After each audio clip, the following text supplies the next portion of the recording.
Happy birthday. With those words, my husband smiled broadly. Mom, here's a present. My son handed me a bouquet with delight. On a sunny Saturday, at that moment when I heard their words, I was taken aback. For 5 years since our marriage, we had led ordinary yet happy days as a family. Even after my husband's work became busier, I managed childcare and household chores alone. Because I loved this family and wanted to protect the time we spent together as three, I wondered if this was the result. Why is this happening? With frustration, I made the decision to leave my husband. I am Emma, 32 years old. As a nail artist, I ran a shop from home. My husband Daniel, who was the same age, worked as a company employee and cherished me and our 4-year-old son Leo. On weekends, he took us to amusement parks or went on picnics with packed lunches. We were a seemingly blessed family, always smiling. But little did I dream that such happy days were gradually coming to an end. Emma, I'll be working overtime today and tomorrow, so I'll be home late. Is that so? You seem busier lately. Yeah. We've got new clients, and training the new hires is keeping me busy. Plus, I have a business trip next week, so remember that. One morning, I sighed as I watched Daniel leave in a hurry. For the past few months, his work had become significantly busier, and our face-to-face time had decreased. He had overnight business trips twice a week, and he often returned home late at night. Before opening my own nail salon, I had worked in a company too, so I understood the demands of unavoidable work and busy seasons. However, since our marriage, his workload had never been this intense, and my confusion was undeniable. And there's one more thing that bothers me. Come to think of it, I need to stop by the bank today. We need money again. I felt even more disheartened. According to Daniel, the company's policy had changed, and he no longer received reimbursement for business trips. On top of that, other out-of-pocket expenses had increased. With additional social gatherings, our spending has become quite intense lately. It's ironic that while we work to earn money, it seems to flow out in the opposite direction, leaving us dissatisfied. There's nothing we can do, right? It's part of the job, and you need to understand. After all, we're a couple supporting each other. However, when I gently raised the issue, Daniel's reaction seemed more exasperated than understanding.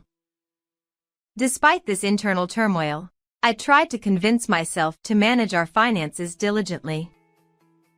After all, although expenses had risen, they hadn't become overwhelming, and Daniel always made sure to be home on weekends, playing with our son Leo. I think we're spending too much money and time on work. But Daniel must be considering us. Although there were lingering doubts, I chose to silently observe Daniel. Then, some time passed, and something happened. Since you're handling everything during the week, let me take care of Leo on weekends. At a certain point, he started taking Leo out somewhere every weekend. Initially, I thought he was creating free time for me, as he had promised. Indeed, with Daniel taking Leo out, I could refresh myself alone. However, gradually, I began to feel uneasy about his actions. Hey, how about the three of us going somewhere next Saturday? Thanks to your help, I've had enough alone time. Huh? No, that won't work. If work gets even busier than now, I won't be able to make time like this. But, being alone at home on weekends still feels lonely. That's a luxury problem. Anyway, rest without worrying about Leo. For some reason, Daniel stubbornly avoided including me in their outings. Rather than concern, it felt like he was excluding me. Furthermore, despite his efforts to reduce my burden, he only took Leo out for fun, never helping with daily chores.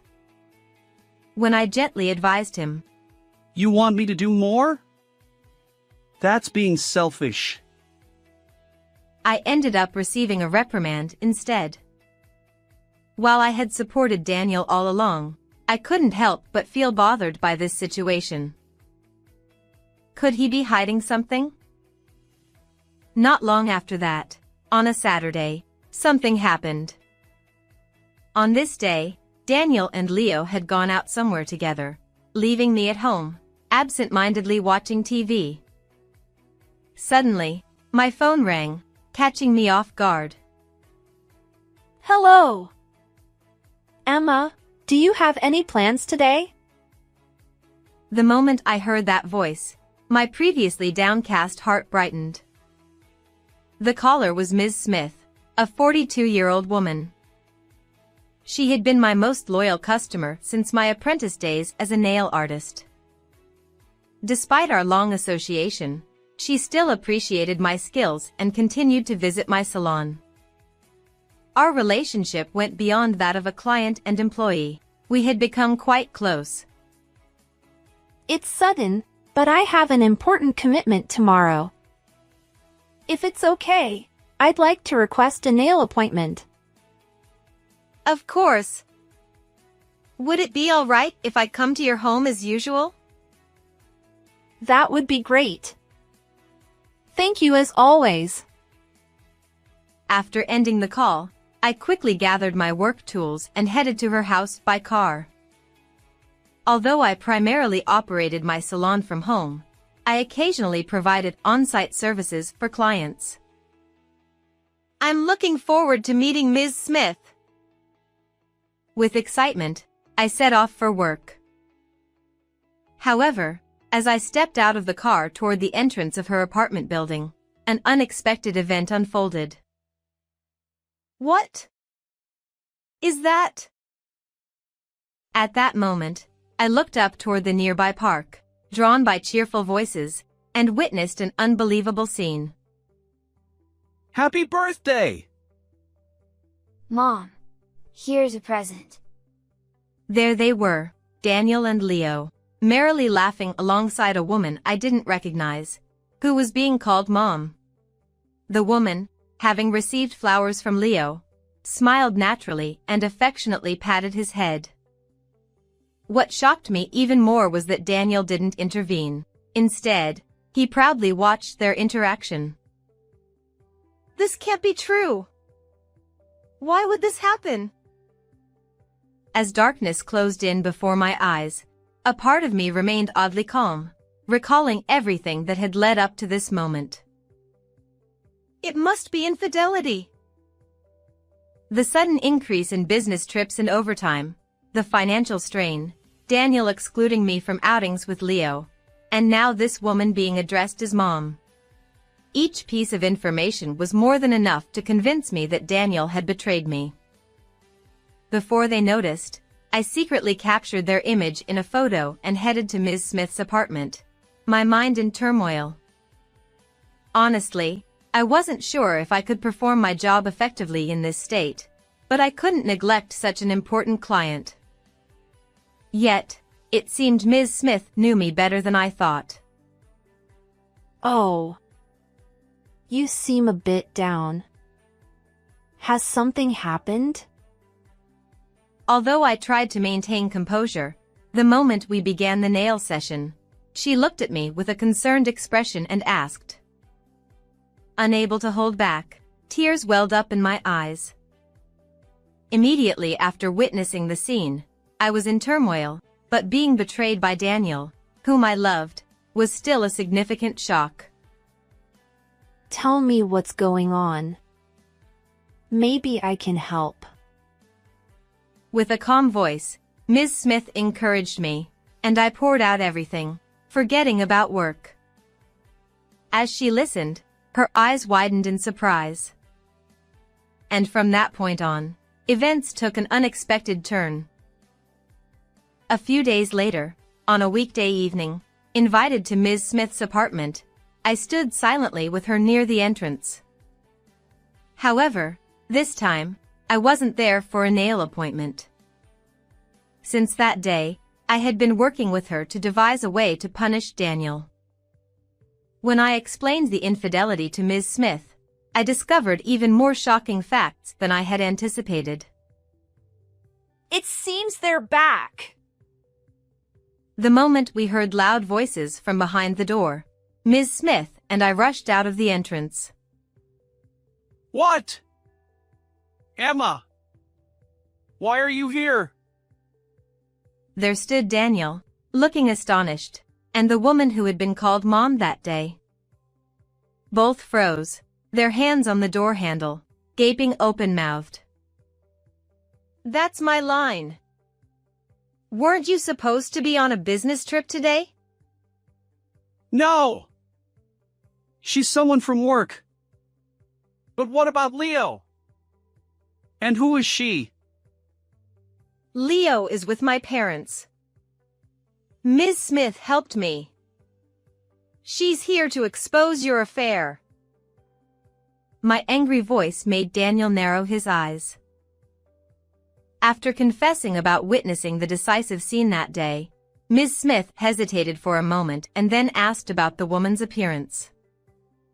Remembering the photos I had taken, I promptly showed them to her, and she gasped. Unbelievable! That woman lives next door to me. Her name is Madison. What a twist of fate. Daniel had chosen to have an affair with none other than my loyal customer's neighbor. Following Ms. Smith's suggestion, I contacted Daniel's workplace. To verify whether the business trips were real, I learned that not only were there no trips, but he hadn't even worked overtime. Furthermore, if there had been any trips, the company reimbursed transportation expenses. This revelation confirmed that Daniel had completely betrayed me. Today, I know there's no business trip. So, with Ms. Smith's help, I waited for your return. I wanted to catch you coming home with your affair partner. As I glared at the two of them in anger, Madison, Daniel's affair partner, returned my gaze defiantly. According to Ms. Smith, Madison appears to be in her late 20s, but she seems completely unrepentant or unaware of her actions. Daniel is no different. While it's true there might not have been a business trip, she really is a coworker, and today, she was supposed to come to her house for a work meeting. Daniel grinned as if blaming me, as if I were the one at fault. But my patience had finally run out. Despite his busy work schedule, I had endured and believed he cared for us. But now, seeing Daniel abandon his devoted wife for another woman, I had no sympathy left. Huh? You two were making a ruckus while drunk and working? They were so noisy. It was unbearable. I even recorded it to complain to the building manager. Finally, Daniel and Madison looked shocked by our words. Apparently, every time they cheated, they made a commotion in their room, causing Ms. Smith sleepless nights. When I played the recorded audio, embarrassingly, Daniel's voice was clear. And I secretly checked your phone. They seem to have quite a lovey-dovey exchange. There's no escaping now. When did you see my phone? Isn't that an invasion of privacy? At that moment, realizing he was cornered with decisive evidence, he raised his voice in anger. Then, for some reason, Daniel stepped forward with a defiant smile. What? Do you want a divorce? Well, I can't be with you anymore. Fine, we can get divorced. But do you understand? Leo belongs to me. His argument was unfathomable, and I furrowed my brow. Misunderstanding my hesitation, Daniel confidently began confessing everything. Leo already likes Madison. He'll choose me over you. As I listened, it turned out that Madison's transfer to Daniel's department had sparked their affair. While Daniel increasingly wanted to marry her, he didn't want to let go of Leo. So, he spoiled Leo and introduced him to Madison on weekends, hoping that when they divorced, Leo would choose him. Hearing this, my anger grew even more. It was clear how little Daniel valued Leo's feelings.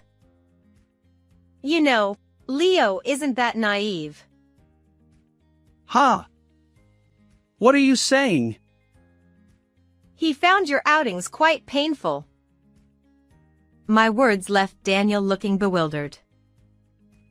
After learning about the affair, I subtly asked Leo about Daniel's behavior when they went out together. Leo tearfully revealed, Dad tells me to call that lady Mom. But I don't want to go with them because Dad says bad things about you. Despite not fully understanding the situation, it seems Leo sensed the unsettling atmosphere creeping into our family. And you tried to keep this a secret, right? Do you realize how much pain Leo went through? I didn't think. Leo was supposed to choose me over you. That's impossible. You hurt Leo to satisfy your desires. You're unfit as a father. In my rage, Daniel finally collapsed to the floor, realizing the gravity of it all. Then, in desperation, Please. I'll apologize for the affair, but just let me have custody. Look at me. He clung to me, but his apologies and shattered pride fell on deaf ears. If it had come to this, he should never have cheated in the first place. Dragging Leo into this, there's no way I'll grant custody to someone like that. Prepare yourself for alimony. With a final word, I confronted them with reality. Daniel and Madison stood frozen, their faces drained of color. Afterward, Daniel and I divorced. Naturally, I gained custody, and I demanded $30,000 each in alimony from him and his affair partner. I also planned to seek child support until Leo grew up. Apparently, rumors about this incident spread at their workplace, making it uncomfortable for both of them. In the end, they broke up, leaving Madison burdened with debt. As for me, I returned to my parents' home with Leo and continued my work as a nail artist. Ms. Smith, of course, remains a cherished client. I'll watch over Leo's growth alongside my kind parents and strive for happiness. How did you like this story? Please subscribe to the channel. See you in the next video.